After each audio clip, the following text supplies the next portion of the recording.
Hey everyone, welcome to problem number 9, Leetcode.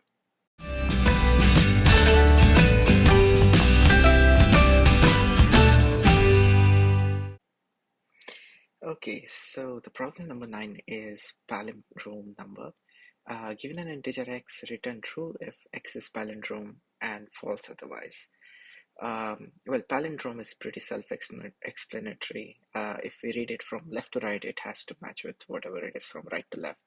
So 1 to 1 is a valid palindrome, but negative 1 to 1 is not a valid palindrome because we don't have anything that trails with minus with the numbers.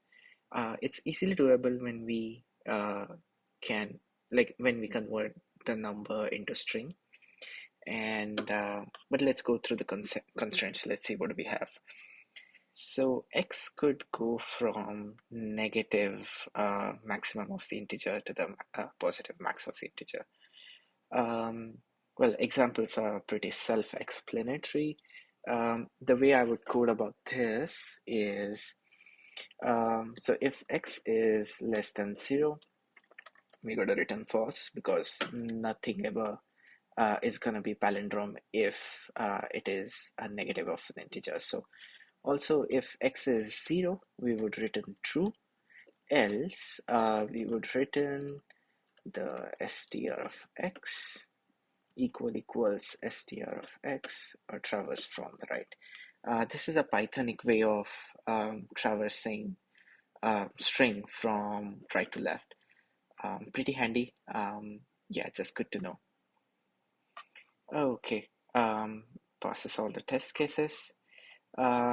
But there is a follow-up that says, could you solve it without converting the integer to a string? Okay, let's give it a thought. The brute force approach is we will somehow try to reverse the integer altogether and match it with the actual integer. So x should so at the end we have to return x equals reversed of x. We have to write the logic for reversed x. Okay, our base cases are going to be the same. So if x is less than 0, we would return false. If x equals 0, we would return true, else. So let's see how we can reverse the integer x. The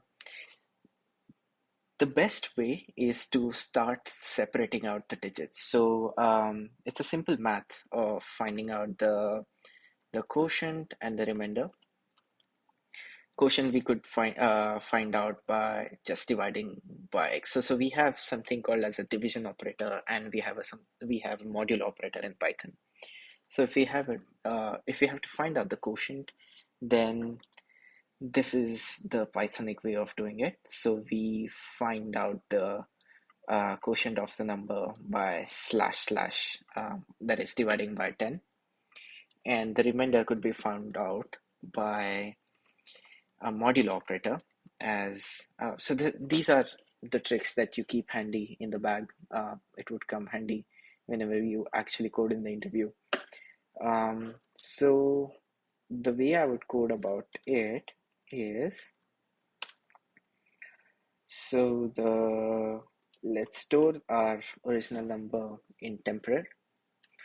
Reversed of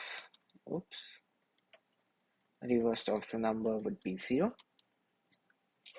and we'll start iterating over the temporary number, and last digit would be, so say we have number under consideration as 1 to 1, so we just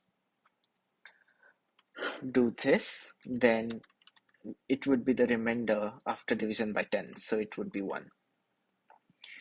And if we do this, a simple division, then the number remaining would be 12, because 121 could be written as 12 into 10 plus 1, right? So that's basically what we are doing with this while loop.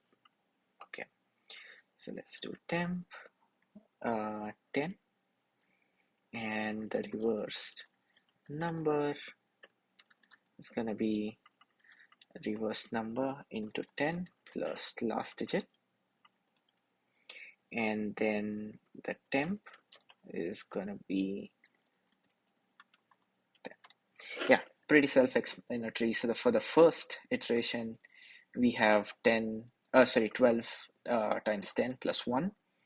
Next time we're going to have like it would basically, the temp would kind of start approaching like it would start iterating from digit to digit, and at the end it would just be 1, and 1